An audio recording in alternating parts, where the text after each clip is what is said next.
Bom dia, meninos e meninas do quinto ano. Vamos começar a nossa aula de hoje? Hoje a nossa aula vão ser os exercícios referentes à aula passada. Então, na aula passada, nós falamos sobre o processo de urbanização mundial e o processo de urbanização brasileiro. Nós falamos sobre as consequências, sobre as causas, e agora a gente vai resolver os exercícios para fixar esse conteúdo. Vamos lá? O primeiro exercício da aula de hoje está na página 209 e é o exercício de número 2, porque o exercício de número 1 era a interpretação daquele texto que vocês fizeram em vídeo e me mandaram. Vamos ler o exercício de número 2. Chegou a hora de colocar seus conhecimentos em prática. Observe o gráfico para responder as questões. População nas regiões metropolitanas.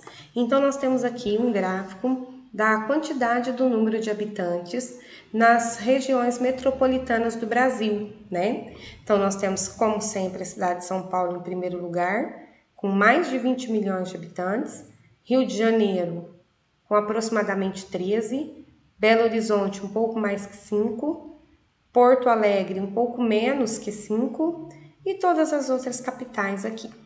Vamos às perguntas. Qual é a maior região metropolitana do Brasil? Bom, está claro no gráfico qual é essa região. Vocês vão escrever o nome dele, o nome dela, né? O nome aqui da cidade, que é a maior região metropolitana do Brasil. Em qual região do país localiza-se a maioria das regiões metropolitanas? Então é o seguinte, o Brasil ele é dividido em 5 grandes regiões: Norte, Nordeste, Sul, Sudeste e Centro-Oeste. Aqui você tem várias cidades, aqui você tem várias regiões, várias cidades. Essas cidades, cada uma pertence a uma região. Então você vai ver qual é a região que, somando a quantidade de habitantes, tem uma maior parte, ok? Então, qual região? A norte? Será que é a norte? Será que é a nordeste? Será que é a sul, sudeste ou centro-oeste? Qual das 5 regiões brasileiras tem o maior número de milhões de habitantes? Você vai descobrir esta informação analisando os dados desse gráfico. Item C. O que explica a formação das regiões metropolitanas indicadas no gráfico? Por que essas regiões metropolitanas elas se formam nessas cidades? O que acontece nestas cidades que faz com que elas sejam um centro muito grande de pessoas, com milhões de habitantes? Gente, a resposta para essa questão é a infraestrutura. É a facilidade de transporte, a facilidade de emprego, né? Toda a infraestrutura que a cidade tem para acolher uma indústria. Tudo isso que eu estou falando já está grifado na apostila de teoria.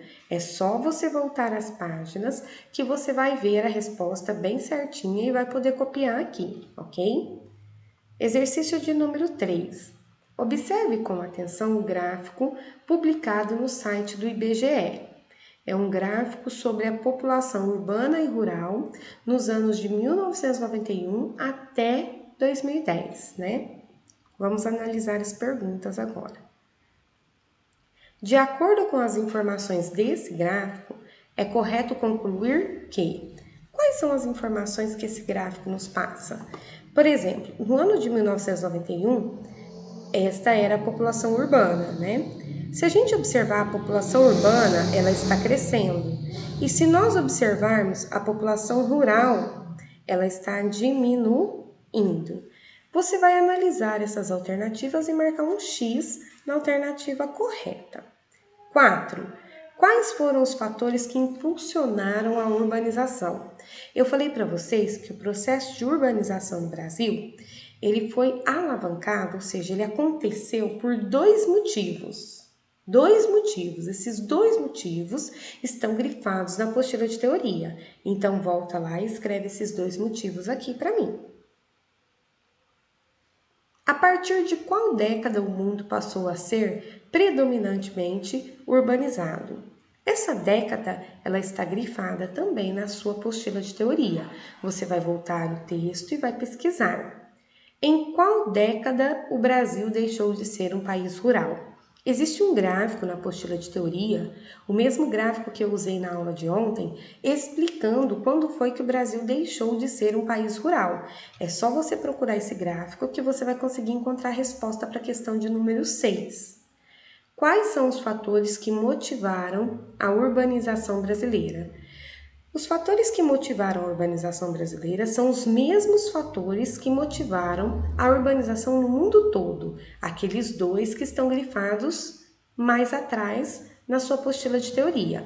Então, você agora vai pesquisar as respostas para essas 7 questões, vai responder, e assim que você terminar de responder, você vai me enviar as fotos da página 209 até a página 211, ok, meninos? A nossa aula de hoje chegou ao fim. Beijo para vocês e até sexta-feira.